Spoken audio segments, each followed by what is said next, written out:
There you are again, sleepyheads. You always return right when the night is ready for you. Before Silas steps into the submerged stones, allow a quiet word from the voice behind the clock. You know, the one who winds these journeys, then lets them take their time. I chose Venice after the waters rose because this is what history looks like when it doesn't fall apart.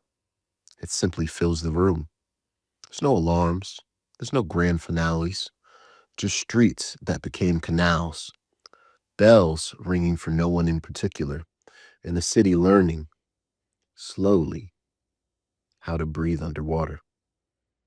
It's the perfect place for a quiet walk. Water has a way of softening everything: sound, memory, even grief. If you enjoy wandering through the calm after human ambition has had its say, let the tide carry you a little further and join the sleepy circle.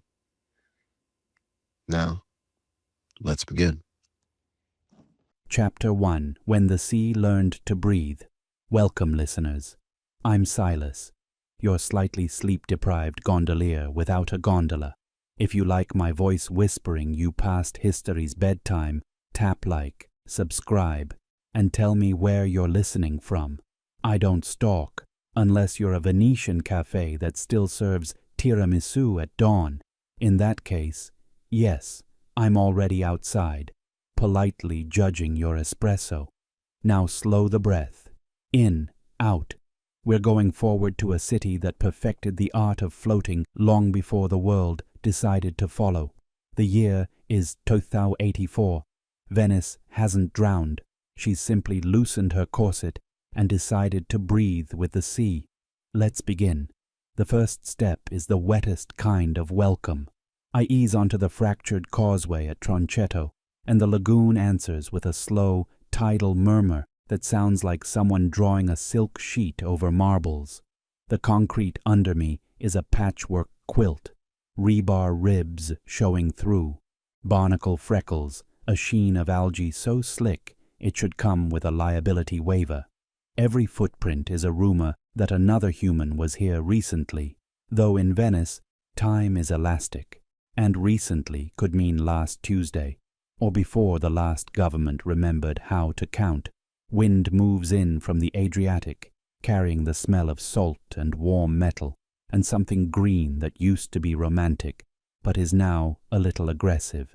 On my left, what's left of the parking decks lean like sleepy giants. On my right, the lagoon breathes. The water slips up the cracked stairs and sighs back down as if practicing for an aria. The sky is opal, grey, blue, pale apricot, where the sun rehearses behind cloud gauze. A gull above me tries to make the sound of civilization, somewhere between a squeak and a cuss, and gives up. The causeway gives a gentle shudder. My boots slide a few centimeters, then stop. I flatten a palm to the corroded railing and feel the pulse of the tide through the metal. It's like bracing yourself on the wrist of a sleeping world and realizing it's awake. A long ripple comes in, wrong rhythm, not the old Adriatic swing, but a jagged inhale, as if the sea just remembered a grudge. It hits the causeway's belly, and the whole structure groans, a low tectonic cello note. The phantom tide, I say softly, the way you'd say hello to a cat you hope won't bolt. The water rises a foot in 3 heartbeats. A wave leaps the lip of the walkway and folds over my boots, cold as a confession, quick as appetite. The algae surrenders beneath me. My left foot slides. My body tilts toward the lagoon, the surface a polished blade, the kind barbers alive 2 centuries ago would envy. Then the railing takes all my weight. Rust bites my palm. Somewhere inside the metal, a flake peels, and the sound is small and obscene, like a secret being undressed.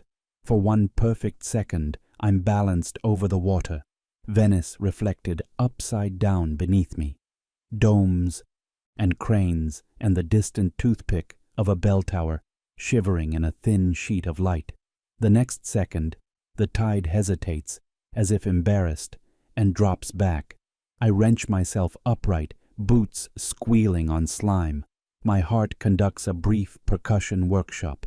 I taste copper, adrenaline, and a little salt.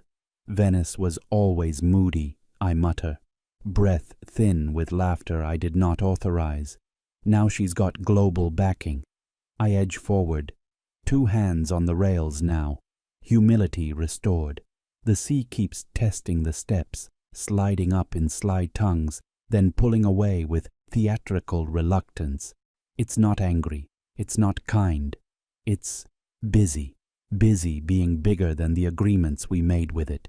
Busy renegotiating the contracts our grandparents wrote with hubris and sandbags.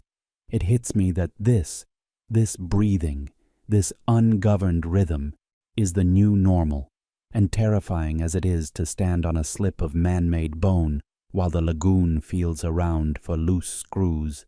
There's an untamed beauty in it. Venice has always been a marriage. The vows have simply been updated. To have, to hold, to flood. A dark shape rolls beneath the surface. A drowned bus, maybe, or a line of stone blocks, or the idea of an avenue. It moves slow as a thought you're not ready to admit. I watch the light fold around it and think of cathedrals turned submarine. Somewhere very far off, thunder speaks in a language of old wood. Note to self, I say. Maybe next time, wear cleats. As if summoned by the sheer audacity of almost falling, a point of blue pivots over the water to my right, then another, then 3, arranging themselves in a sober V, like a flock of overly polite fireflies. The air makes a faint insect music, rotors trimmed to whisper. The drones come in at shoulder height, each the size of a large book, each with a central eye glowing a medical blue that says, "Everything will be fine if you pass the test." They stop at arm's length with a precision that makes me itch. Warm air from their turbines feathers my sleeves. A gentle fan of scanlines crosses my coat. "Citizen, remain calm," says the lead drone in a voice of saffron and HR training. Its infrared sweeps my face, chest, the railing, the lagoon, then returns to my face as if reconsidering me from the beginning. "You are approaching a variable tide zone. Please adhere to the luminous markings." The luminous markings are under the luminous water, I tell it, and try a small, non-threatening wave. But thanks for the effort. A second drone tips its lens at the causeway, emits a respectful beep, and projects a wobbling path of blue dots ahead, the kind of dotted line you'd see on a treasure map if the cartographer had been drinking seawater. The dots immediately wash away in a lick of green tide. I grin, despite myself. "Oh, I'm calm," I say to the drones, because the script demands a human murmur. "You're the ones haunting your job." The second drone chirps a complaint at the first. The first pretends not to hear. The third records everything, diligently filing my sarcasm somewhere under civic irregularities. Then, with the bureaucratic dignity of minor gods, they drift to my flank and begin escorting me toward the submerged Vaporetto terminal. As we go, the causeway narrows where concrete broke and subsided into the lagoon. A gull down the way stands on one leg and watches us like a lifeguard who's lost his whistle. Behind it, a billboard from another century floats face down, the corner shivering in the tide. I pass a sign half buried in silt. "Attenzione," something pericolo. The warning itself has drowned. Typical. "You know," I tell my trio of escorts, "I've had worse greeters." It jogs a memory loose. A wall of heat, a sky with fingernails, and rain like thrown nails. Katrina. Back when the wind made promises it kept. I'd walked a street in New Orleans where water took up the second job of gravity, and tried to pull everything sideways. Neon crackled and died in bursts. Sirens made a kind of lullaby you wouldn't sing to anyone you loved. That was a fast fear, immediate, sharp, full of teeth. People moved like schools of fish, together even when they didn't mean to. And then there was the Cajun Navy, those stubborn saints in base boats and john boats, elevating common decency into an occupation. They came shouting names and jokes and directions over the engine roar. I remember a woman holding a Pomeranian like a holy relic, crying and laughing at once as two men in camo hauled her aboard. They smelled like gasoline and gumbo and miracle. The drones drift closer, framing my face in blue. Citizen, remain calm, the lead one repeats, compassionate as a spreadsheet. Sure, I say to the air. It's just, where I'm from, rescue says, get in, not, please adhere to the luminous markings. But you do you. The storm that day on the Gulf had personality. This flood has tenure. It speaks softly and revises maps. No one shouts your name. The assistance arrives in lowercase, a hover, a ping, a protocol. It's not worse. It's not better. It's a different kind of lonely. We reach the place where the Vaporetto terminal used to collect commuters and romantics and pigeons with career plans. There's still a roof, tilted, corrugated, festooned with seagrass like a melancholy wig. The platform is 3 steps below the water's gloss, and I can see the ticket gate as an aquarium ornament, a little halo of bubbles escaping from beneath it when a wave pushes in. The timetable is a watercolor of former promises, linea 2 to Rialto every 12 minutes. The 12 has run down the page like mascara. I squat on a block of stone that used to be a bench and run 2 fingers through the surface. The water is warmer than it should be, the way a fevered forehead is warmer than the room.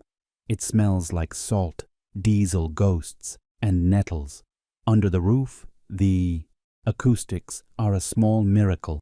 The tiniest lap echoes back with cathedral seriousness. I listen to my own breath, and it comes back older and wiser, a priest clearing its throat before the sermon. Venice was always a dialogue, I say to the water, and now she's decided she'll do both parts. The drones pull into a neat triangle above my head, one beam trained on the water, a meter in front of me. In the light, fish flit over the turnstiles, silver arrows, careless as children. A faded advertisement peels from the wall, revealing an older poster beneath. A woman in sunglasses lifting a gelato toward a sky that used to cooperate. I try not to take it personally. Another surge rolls in, less violent than the first, but bigger. It lifts the platform by a breath, then sets it down again in a stately, unsettling way. A metal sign groans and swings, tapping a beat against a broken pillar. A 3 count, patient and unhelpful. The water burps a small oil rainbow, the colors hiking their skirts to avoid the algae party. A plastic chair bumps my calf, apologetic. I nudge it away and it drifts off, a pale jellyfish with 4 legs.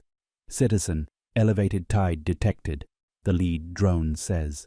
Please evacuate to higher ground. I look around. Higher ground, in Venice, is a personality trait, not a place. The nearest bit of morally superior pavement is a flight of steps that lead directly into a wall of jutted brick and memory. Beyond that, the city rises and falls like a trance. I could turn back, I could, but then I wouldn't hear what the sea is saying in the language of old stone and new rules, and I wouldn't see what the terminal becomes when it forgets it's a terminal and remembers it's a pier for ghosts. Copy, I tell the drone, and don't move. The tide swells again, less dramatic this time, as if the lagoon got whatever it wanted and is now content to purr. A train of tiny ripples crosses the platform at ankle height and leaves strands of eelgrass behind like discarded jewelry.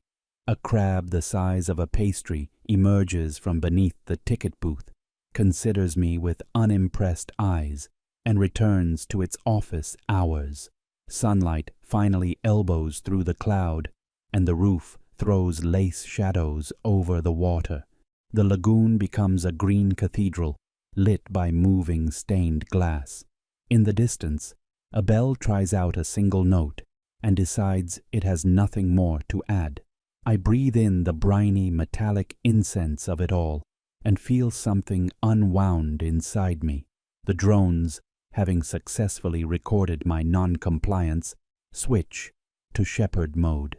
They fan out along the edge of the roof, beaming little cones of light down at hazards I had already noticed and was planning to ignore with dignity. One of them, perhaps bored, projects a faint dotted arrow toward a stairwell that climbs nowhere. Another plays a soft chime that sounds like a doorbell in a dream. "Thank you, colleagues," I say. "Please give my regards to your supervisor." The sea. The lagoon accepts the compliment by pretending not to hear. I stand, slow, my knees arguing like old brothers, and step back from the lip. The building exhalations, the quiet machinery of tide and wind and the day's reluctant heat braid through the terminal and move on toward the markets that used to float on sound. The little platform sighs once more, as if relieved I'm not going to make it earn an incident report. I glance back down the causeway. The route I came by is now a smudge under a sheet of glass. The blue guidance dots, undeterred by reality, continue to bloom and vanish in the water like polite hallucinations. Past them, the mainland glitters with sun on puddles. Past that, the future makes its own weather. I tip an imaginary hat to the drones. "You were less helpful than the Cajun Navy," I tell them, and the memory comes back vivid. Plywood signs, a megaphone, a barefoot teenager standing in a John boat like a figurehead that believed in itself. "But hey, at least you showed up." "Affirmative," says the lead drone, which is either agreement or a good imitation of it. The wind lifts a sheet of laminated announcements from the wall and flaps it once, twice, then lets it drop again. The sound is paper's last applause. I look out at Venice, the nearby silhouettes of rooftops, the distant line where the city and sea sign each other's names, and let the hush come down like a curtain. Quiet awe. That's the mood. But there's menace beneath it. A low hum like a power line you can't see. A reminder that the city is letting me pass on probational terms. I accept the terms.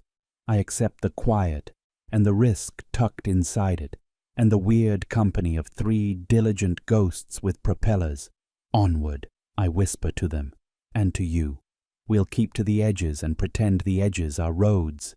The drones align, the lagoon nods, and I step into the city that learned to breathe. Chapter 2. Reflections of Forgotten Time. The wind herds me along a corridor of brick and damp breath toward the Bridge of Sighs, which is now less a bridge and more a sentence fragment. The limestone arch hovers over a canal too full to be polite, its ribs exposed where elegant stone used to pretend eternity was a maintenance plan. The old window grills, those laced iron eyelids, still blink salt, and every blink stings. I step onto what's left of the span. It lists slightly, like a gondola with opinions, and my boots make that soft squeak of wet leather reconsidering its life choices. Through the lattice, Venice stares back at me in duplicate. Rooftops above, rooftops below, the whole city rehearsing for an upside-down opera. The air is cool, touched with coins and incense and the quiet breath of algae. From here I can see the onion domes of St. Mark's rising from a shallow plate of water, a cathedral wearing the lagoon like a shawl. The domes are dull gold in this light, as if the sun and a jeweler had a child and named it Patina, A thin chop runs across the piazza, catching bits of sky and breaking them into confetti. Every wavelet is a petty thief, lifting a sliver of light and fleeing. A gull lands beside me on the stone, shakes its shoulders like a banker dislodging bad news, and settles. Together we peer down canal toward the basilica's open doors, black lungs exhaling damp. I don't go inside yet. I let the bridge hold me at a distance, the way an usher holds a latecomer at the theatre door, until the quiet part ends. The mosaics within St. Mark's are doing what they've always done, staging a small, warm apocalypse, saints adrift in gold tesserae, halos bright as promises, blues deep as vows. But now the light they throw bounces off water, up to the ceiling, and turns the world into a glossy page someone is trying to read underwater. The effect is less sacred and more urgent, as if heaven is tapping the glass. Something shifts. Deep in the marble, an old pressure with a new deadline. I can't hear it so much as feel it. A delicate crackle beneath the bridge's sighs, a skeletal whisper, then a held breath that runs through the stone like gossip. The basilica's central vault registers the rumor and replies. A white vein appears near the curve of the ceiling, thin as a hair, then thicker, spidering with slow purpose. I lift a hand without meaning to, as if I could press the crack shut from 50 yards and a century away. Easy, I whisper to a building, because I have never been good at not talking to objects. The gull tips an eye at me like, same. The sound when the section lets go is strangely gentle.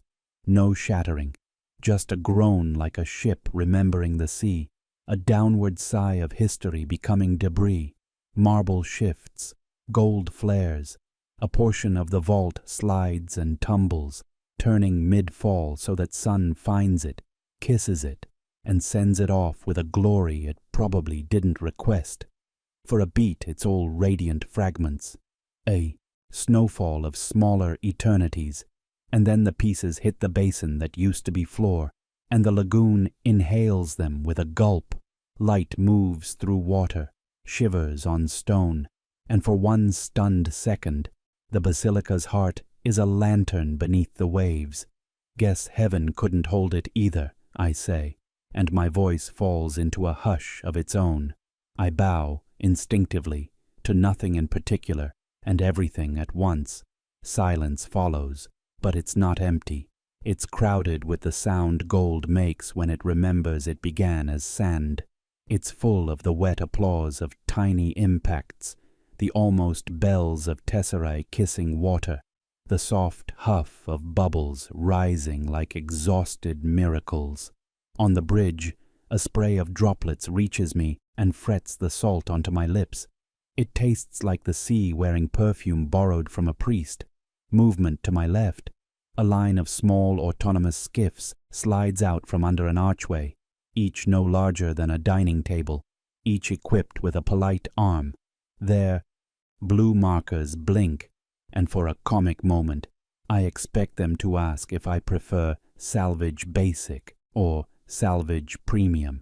Instead, they fan into the basilica with a competence that makes me feel both relieved and slightly replaced.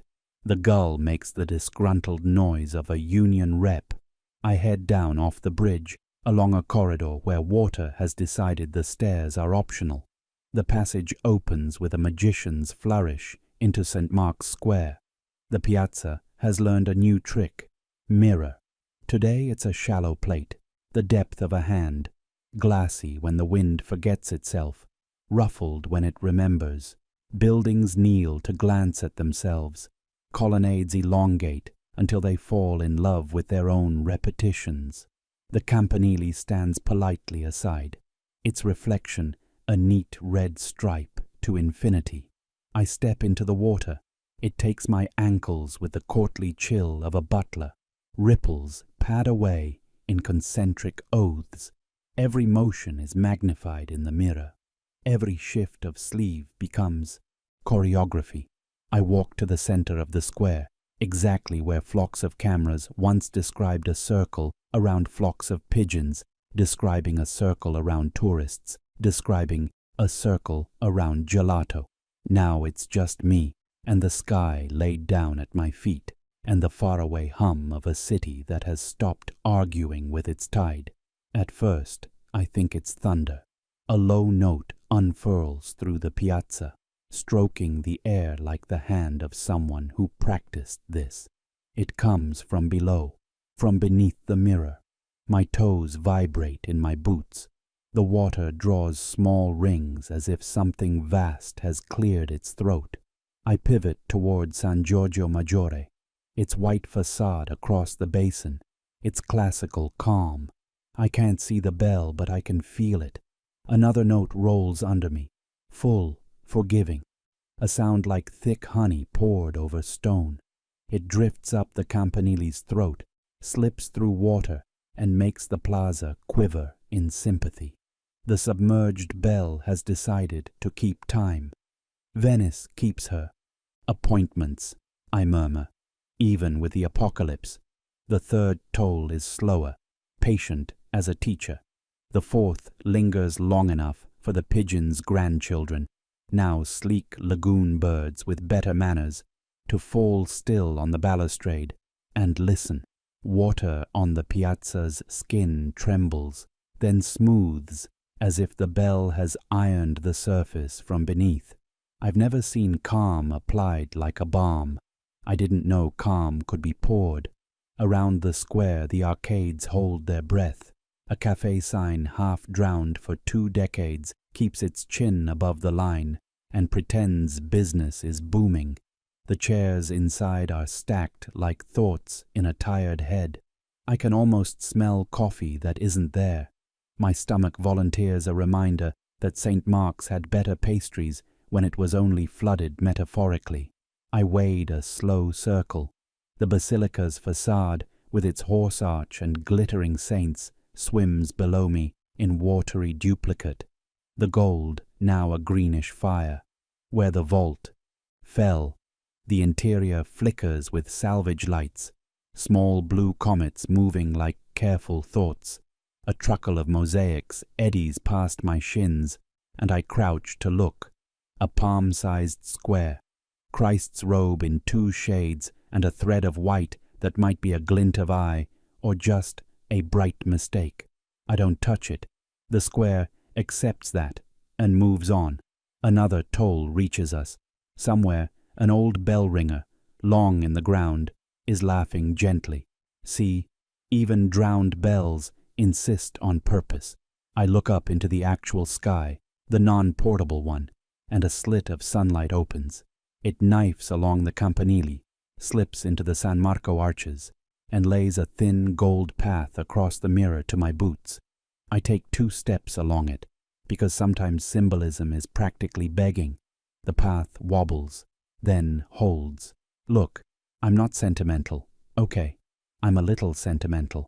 But there's something about standing in a piazza-turned lake while a bell hums through your bones that convinces you prayer was just. Listening with better posture.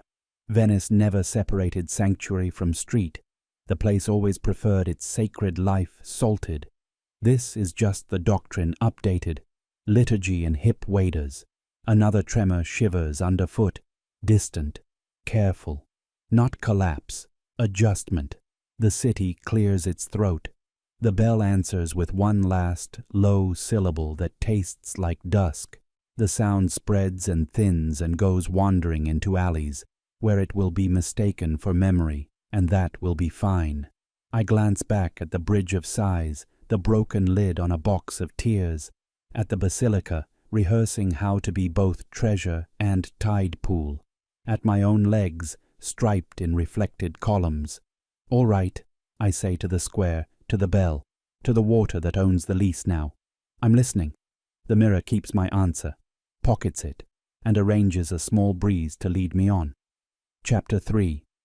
The city that sang to itself. The clock tower keeps a straight face about the whole thing, its blue dial, stars in a porcelain night.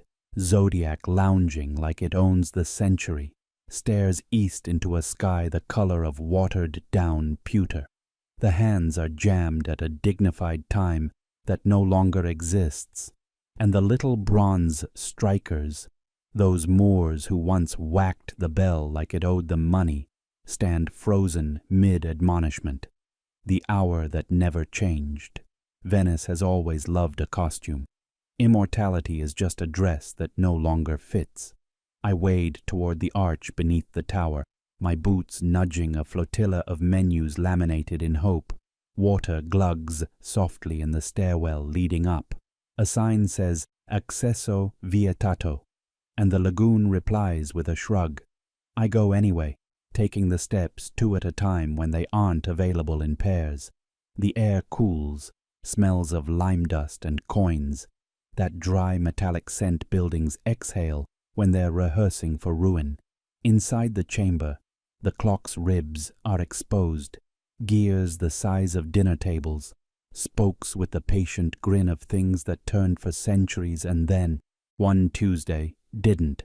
Sun slips in through a slit, the kind of light that looks like it has security clearance, and lays a pale bar across the floor.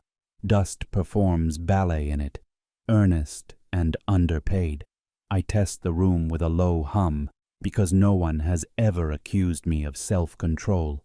The note leaves my mouth and pads around the chamber, touches the walls, tries the rafters, and then comes back, deeper, slower, as if the building sat on the sound and hatched it into something older. My hum becomes a second voice with better posture. It reverberates through the gears, combing their teeth, and makes the frozen machinery feel like it's thinking about me. The acoustics here are killer, I whisper, which is the kind of joke you make when you are, let's be honest, slightly nervous and too committed to a brand. I hum again. The room answers again, but this time my sound overlaps with a faint thread of something not me, barely there, like radio caught in a jar. I hold my breath. The thread thickens. Not a voice, then a voice. Not words, then words. Barometric. Rising water level 3 point. All visitors, please. The announcement is old, the way old bread is old. Still shaped like what it was, but no longer edible. It loops once, phrase, and catches on a different station, like a sailor snagging lines in a storm. Direct transmission from San Servolo. Good evening from Rye. Crackle, swallow, static. It's the extraordinary aqua alta. Stay indoors. A laugh, doubled by the chamber, not mine. A man says something affectionate in Venetian dialect to a child who replies with the universal squeal of rubber boots. Then the echo pulls taut and slips again, like a hand leaving another hand. I back toward the stairwell, hands up, palms open to no one. The clock ticks once, all by itself, a single shrug, and I realize it's nothing but settling wood. Still, the hair behind my ears votes for the exit. All right, I tell the machinery. You win this round of Guess That Phantom. I don't wait for it to guess me. Down again, into air that tastes less haunted. The square, our mirror piazza from earlier, has traded silver for slate. The Campanile's reflection wavers like a memory trying to hold still. I cut left, through a passage where arches frame the water like parentheses, and catch the Grand Canal at a point where it makes a lazy S, as if posing for a portrait it doesn't have time for. The river of glass looks sleeping from a distance. Up close, it's a cat opening one eye. The surface gleams mercury slick, a skin stretched over a city's secrets. Just beneath it, glitter caught in drift. Murano has shed itself by the handful, an underwater galaxy of shards and curls and orphaned stems. Sun hits the scatter and flashes rainbows up into my face, which is the last thing my face needs. I step onto a stone lip, where water pets the city with repetitive enthusiasm. Gondola posts lean at angles I would decline to sit with. Between them, the canal mindlessly sorts beauty into danger. A loop of glass ribbon, once the handle of something people toasted with, pirouettes around my boot, and in the next ripple becomes a knife's smile. I adjust my stride. Even the beauty's armed, I mutter, and the canal, being Venetian, probably smirks. A long, slow swell rolls down from Rialto's direction, lifts the flotilla of broken color, and sets it glittering in a new geometry. I can see fragments of cane work, reddish threads swirled like candy, next to chandelier drops shaped like frozen tears, next to a misshapen paperweight with a millefiori heart that makes me feel abruptly tender, which is rude of it. The city's crafts have gone feral. They still catch the light. They just don't care what it does to you. A water taxi skeleton drifts by, seats yawning, roof peeled, the little taxi sign refusing to let go of its jaunty italics. For a second, the glass around it arranges itself into something that looks like a crown. Then, the swell decides that's enough symbolism for today and pulls it apart again. I walk along the edge, keeping to the narrow belt of stone that hasn't yet confessed to being a step. The palazzi look the way opera sounds when you know how it ends. Draped, beautiful, a little tired of applause. Some balconies still have their flower boxes, though the flowers are salt papier-mâché versions of themselves. A shutter claps lazily against a wall, a stubborn metronome no one is counting to. In the canal's middle, a raft of microplastics has embraced its destiny as a tiny archipelago. On one island, a lopsided carnival mask rests, its gold leaf flaking into the water like pretend snow. The eyeholes stare up. The city always knew how to look at itself looking. A sound threads through the corridor of water, the soft purr of an electric motor.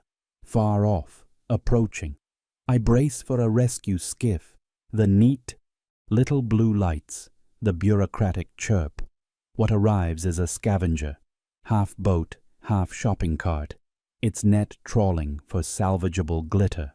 A lone operator rides it like a gondolier of the future, face wrapped in a sun-bleached scarf, hands following the muscle memory of centuries. He gives me a slow nod.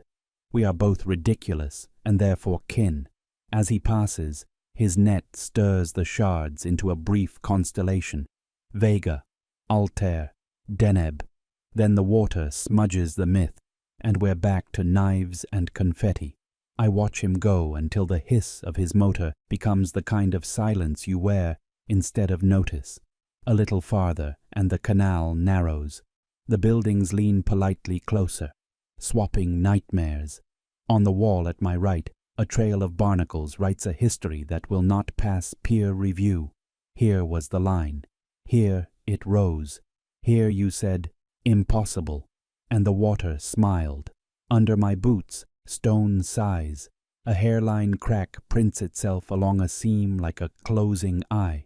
I kneel and look into the canal, because apparently I am a raccoon now, and my face looks back with borrowed rainbows painted on, like festival makeup. I would not trust this person to hold my wallet. I watch, fascinated and slightly disgusted, as the smallest ripple turns my mouth into knives, then smooths it back into the soft instrument I pretend is wise. Glamour and threat, same water. I ease up, walk on. Every 30 steps I find some offering the city made to itself, when it thought it could out-ritual the tide. A rosary twisted like a film of oil, a sealed bottle with a wedding program inside. Luca hearts Marta, the heart a stubborn font, a pair of ballroom shoes cuffed to a bollard with seaweed for laces. I try not to narrate each object into a life, and fail. Venice provokes biography. The afternoon's light picks a side. It goes gold. The canal obliges and becomes a brass ribbon. The glass below doesn't sparkle so much as brood. The whole surface looks like a dangerous thought. I hear the clock tower's room inside my chest, echo upon echo, and imagine the city singing to itself below the surface, a private hymn made of announcements, lullabies, and rain on mosaics. At a narrow landing, a single chair sits with its back to the water, turned toward a doorway that has decided not to be a doorway anymore. The chair is upholstered in a blue so vivid it must be new, which is to say, under a year old. Venice considers that brash. I sit. The seat sighs like it's been waiting to complain to someone in particular. Same, I tell it. For a moment the canal behaves like glass truly behaves. It reflects. Facade, sky, me. Behind those, an accumulation of everything. The bells we heard, the voices in the clock, the invisible opera of salvage drones, the operator in his one-boat fleet, the stubborn shoes, the carnival mask blinking brine. The city's funeral is not bleak. It's baroque. It sings in a key you only hear if you bother to be quiet. Somewhere to my left, a shard kisses stone with a tiny, precise clink, the kind of sound you only ever hear once and then miss for days. I stand, give the chair's blue an apologetic pat, and move on, following the canal's curve as if it's drawing breath for the next line of the song. Chapter 4. The glow that poisoned heaven, La Fenice looks alive again, if by alive you mean glowing like the inside of a jellyfish after a bar fight. The opera house rises out of the water in a haze of soft blue-green light, each ripple casting slow-motion fireworks against the marble columns. The foyer's once grand steps are now a shallow lagoon, and the water breathes.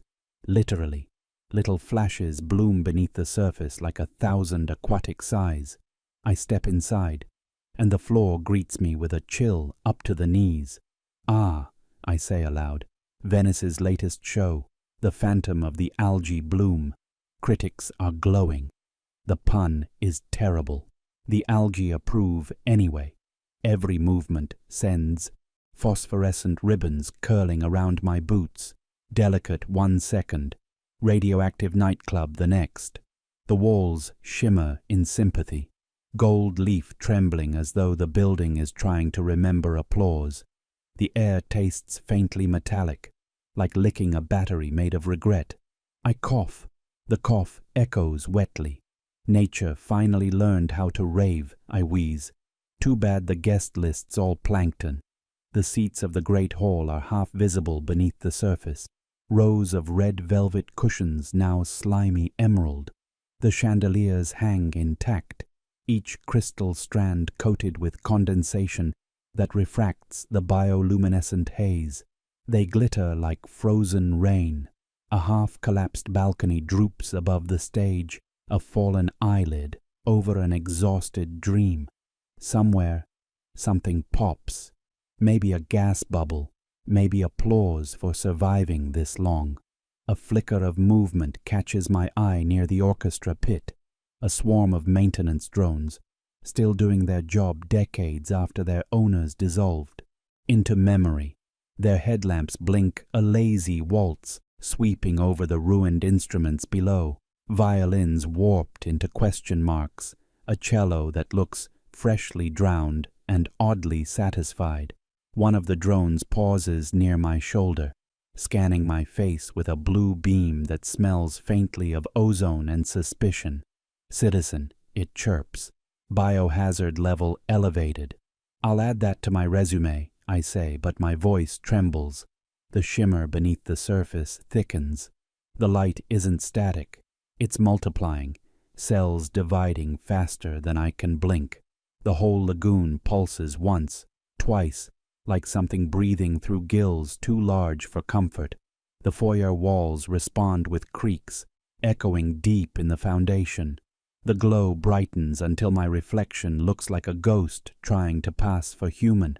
I retreat toward the door, each step disturbing a fresh burst of glittering life. The last one catches a nail's edge, and a small spark jumps out, silent but blinding. For one brief heartbeat, the canal outside turns to molten turquoise. When it fades, the afterimage burns in my retinas, the silhouette of the city, beautiful and terminal. Outside, the night hums in electric blue.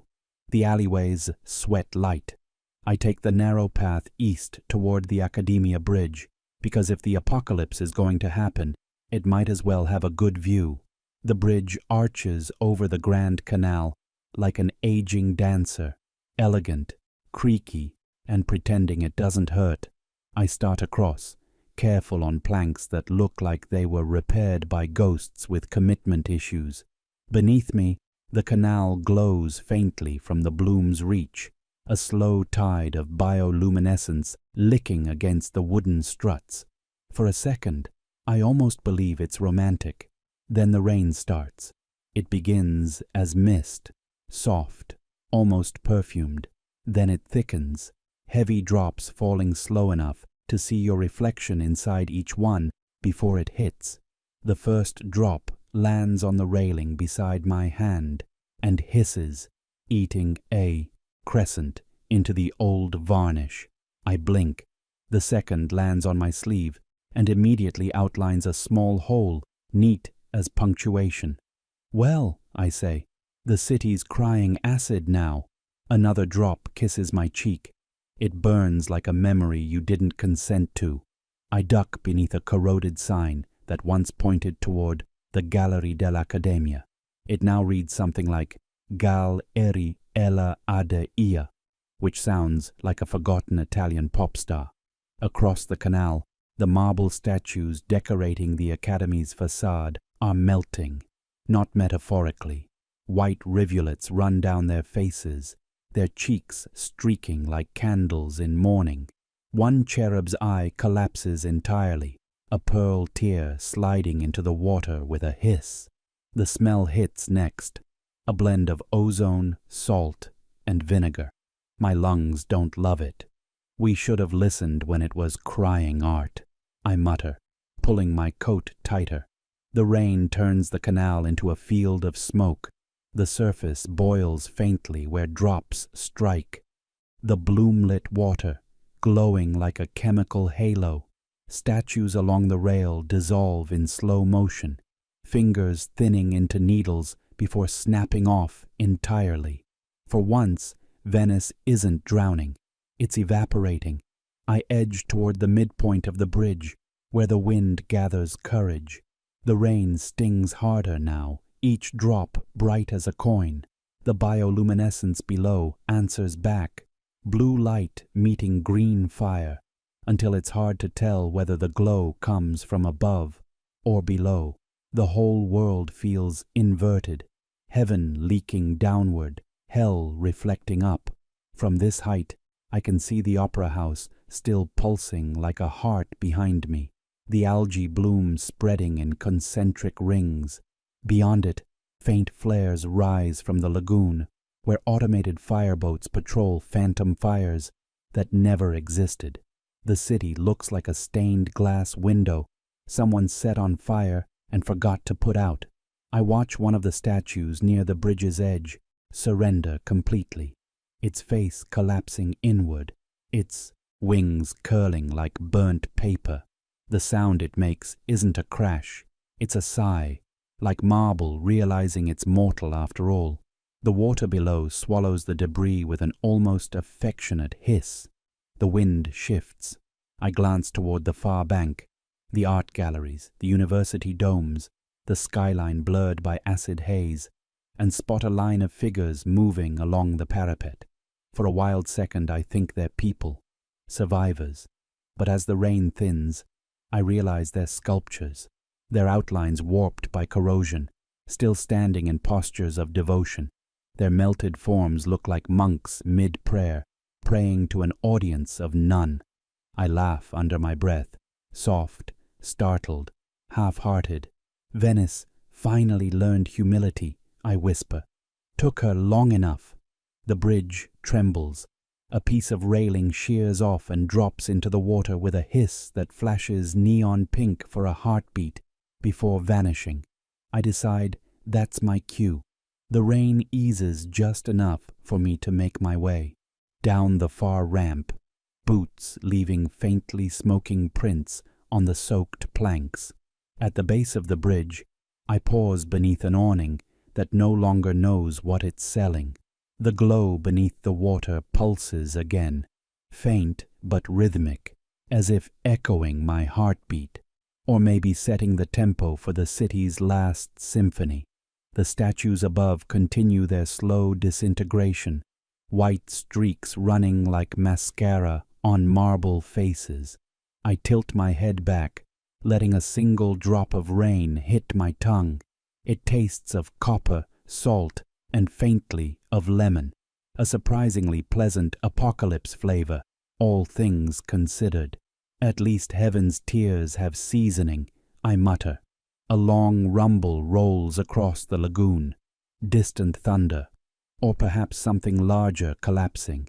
The sound travels through the glowing canals like music in a hollow bone. The light beneath the bridge responds in sympathetic vibration, flickering in time with the sky's growl. For a brief, cinematic moment, everything, rain, glow, thunder, me, sinks into one coherent chord. It's beautiful, unbearable, and utterly wrong. When it fades, I'm left standing in silence that hums. My boots steam slightly. The water below sighs again. The bridge settles, its joints creaking like applause from ghosts who still appreciate a well-timed exit. Beautiful, I tell no one, stepping back into the mist. But maybe next time, Venice, skip the encore. Chapter 5. The market beneath the moon. Venice is quieter now, the kind of quiet that's less peace and more anesthesia. The acid rain has passed, leaving the city glistening under a bruised sky. Every puddle reflects two worlds, one decaying, one pretending not to. The air tastes faintly sweet, like fruit left too long in the sun.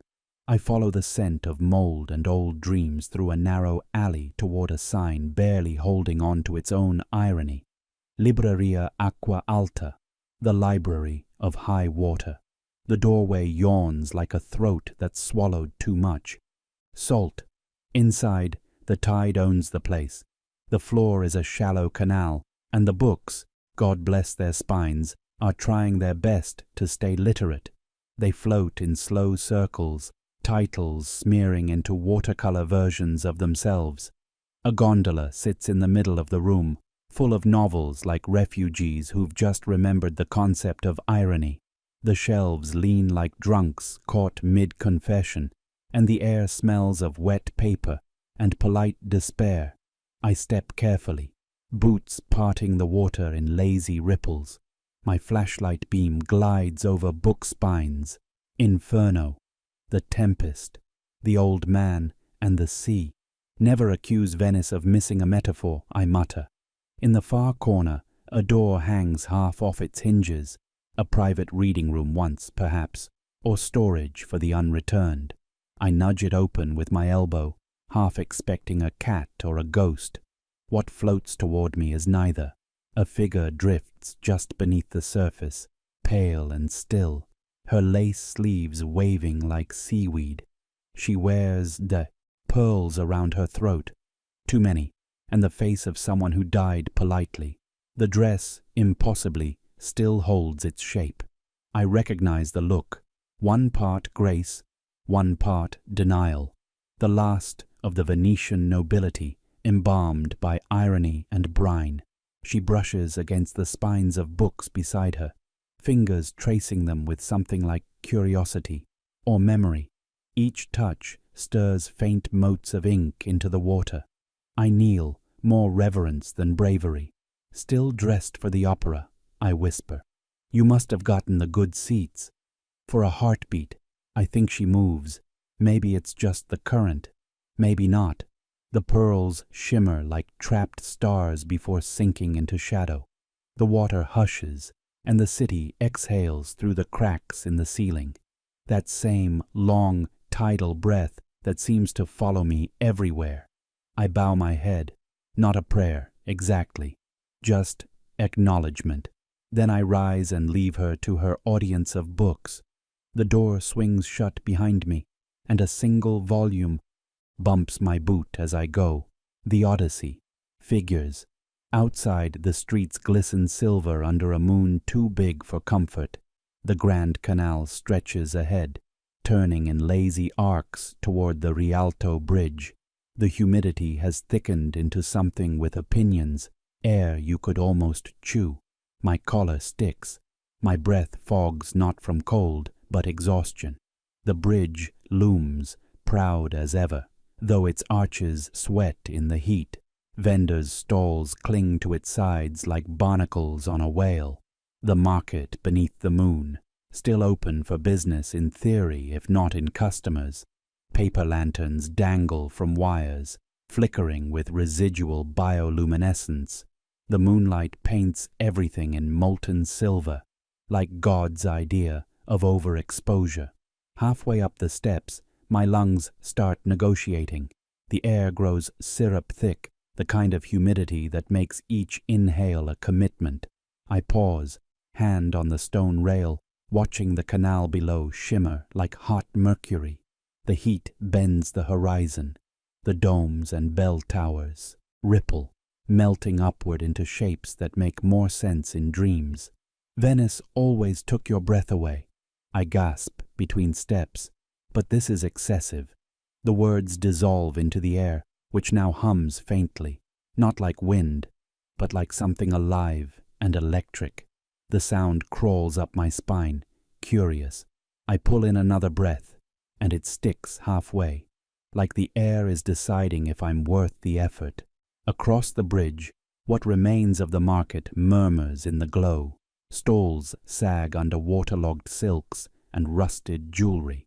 A mannequin, missing its head, models a dress that ripples with every tremor of air.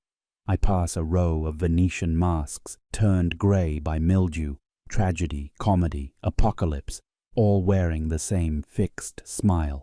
One of them catches my reflection in its hollow eyes. We nod to each other, like survivors exchanging bad jokes at a wake. The moon hangs directly overhead now, huge and swollen, light spilling across the canal in liquid ribbons. The entire market seems to pulse with it, a fever dream stitched from silver thread and exhaustion. I find a spot at the bridge's crest, where the stone is warm under my palms, and lean out over the water. Below, the reflection of the moon wobbles with each breath of tide. The canal is no longer black but luminous, alive. Fish move through it like comets. The glow from La Fenice still bleeds faintly into the distance, blue against the moon's white.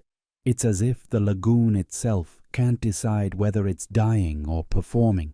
My chest tightens again. The air feels thicker by the second, heavy with salt and something sweeter, like burnt sugar. I take another breath, slower this time, letting it rattle through me. Every inhale feels like communion, like drawing in the city's last sermon. The stalls creak in the breeze, if you can call this suffocating sigh a breeze, and bits of fabric lift just enough to mimic motion, the illusion of life.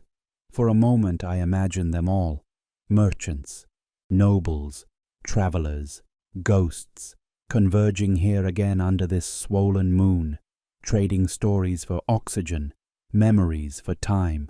A final pulse of heat rolls through the air, bending the moonlight into liquid veins that run along the canal's surface. I watch as the reflection of the bridge warps and splits, one version ascending, the other sinking, until both dissolve into white haze. Somewhere below, a bell tolls once. The sound is distant, filtered through too much water and history, but it finds me. My breath catches in rhythm with it. I close my eyes, the world spinning in humid waves. Almost there, I murmur, unsure if I mean the end of the bridge or something less geographical. When I open them again, the moon's doubled reflection flattens, then steadies. The fever has broken. Venice lies beneath it like a patient who's decided to stop fighting the cure. The market sleeps. The air still tastes of salt and finality. I take one last breath, slow, deliberate, and start. Down the far side of the bridge, boots whispering over stone still damp from rain. Behind me, the canal exhales light that lingers a moment longer than it should, as if reluctant to go dark. Rest easy, old girl, I say to the city, voice thin but steady. You've outlived your admirers. That's as close to immortality as anyone gets. The moon doesn't answer. It just glows harder, proud and unblinking, over a city too beautiful to die quietly. Chapter 6. The Drowning Light. Chapter 6. The Drowning Light. The lagoon keeps its voice low tonight, like a cathedral clearing its throat. Out on Murano, the furnaces are long dead, but the island still glows, as if the artisans left the fire on and went to lunch sometime in 1624. I wade a narrow channel between sunken courtyards and scorched pilings until the first of the glass domes rises from the water like a trapped moon. It's vast, an iridescent hemisphere welded together from centuries of broken chandeliers and stubborn pride. Heat hoards itself under the shell. The surface is veined with rivers of stress, hairline fractures that catch the sun and pass it along like gossip. When wind skims the dome, it hums in a pitch so pure that even the gulls hesitate mid-complaint. I put my palm to it and feel the tone crawl into my bones, a single, sustained note, perfectly indifferent. The key of aftermath. The hum gathers. Inside the dome, color begins to move. Emerald bruises to cobalt. Amber folds into wine red.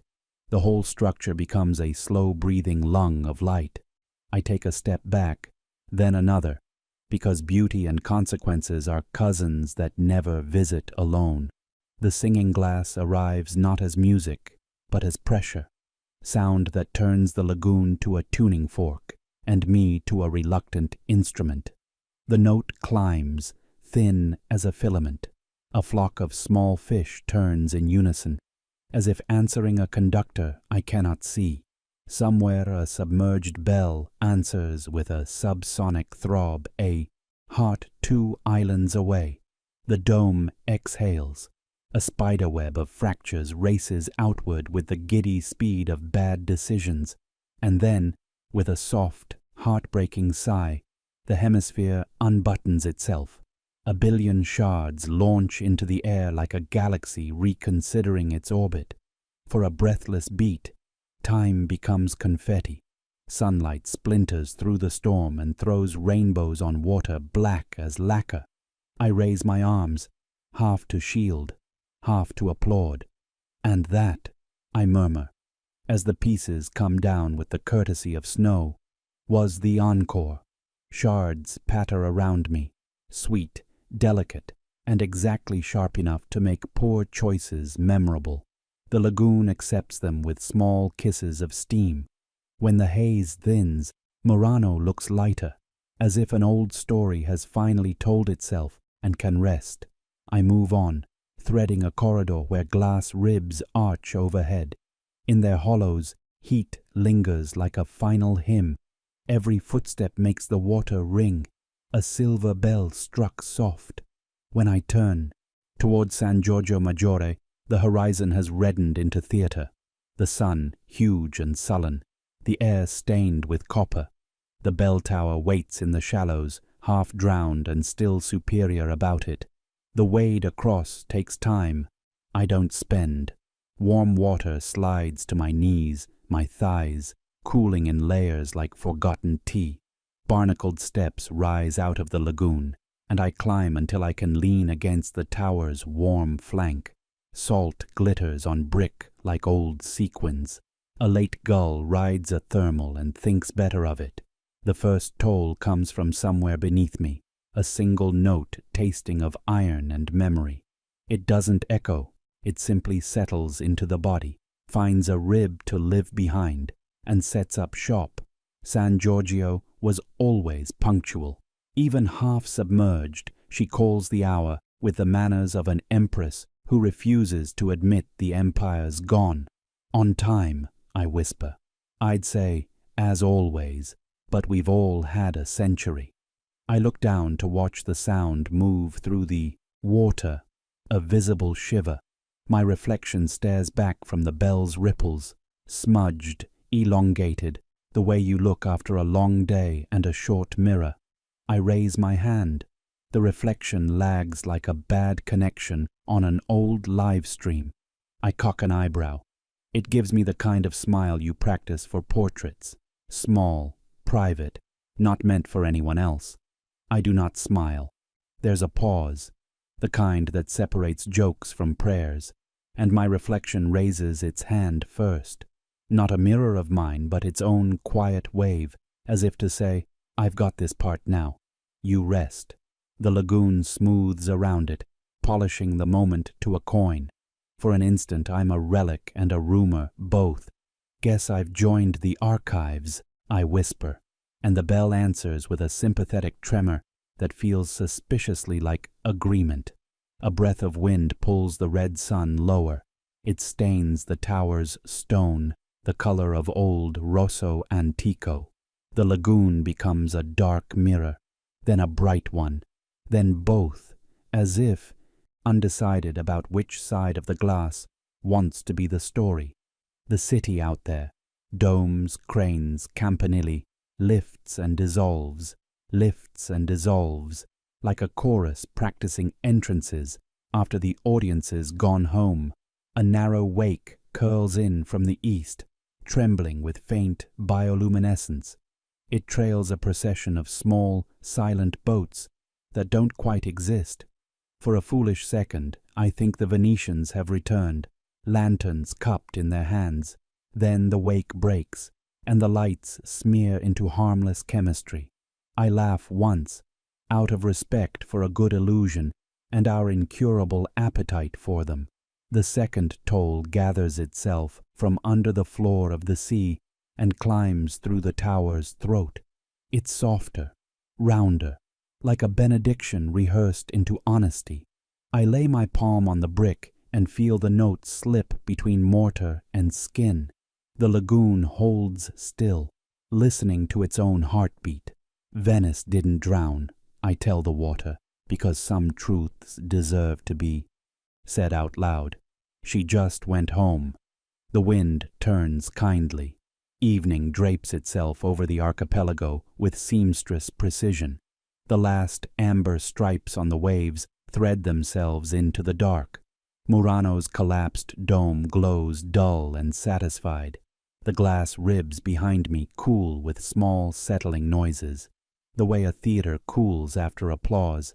Pops, creaks, a curtain breathing. I let my breath match the bell's long fade. Somewhere near Zattere, a half-sunk lamp-post tips its square of starlight onto the black water, as if punching in for the night shift.